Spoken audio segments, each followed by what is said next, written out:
Morning friends, hello. आज का weather देखिए क्या मस्त हो रहा है ना। ओहो, इतनी तगड़ी हवा चल रही है, मतलब इतनी तेज हवाएं। देखिए पेड़ तो जस्टिफाई कर ही रहे होंगे, राइट।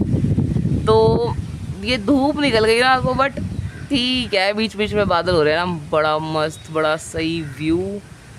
वॉक मैं कर चुकी हूँ, बस अब है यहाँ का ठंडी ठंडी हवा का आनंद लेने का टाइम। सो सुबह सुबह तो पार्क में ज़रूर आना चाहिए। इतना अच्छा वेदर हो रहा है और हवा तो बहुत ही अच्छी हवा चल रही है। वाओ।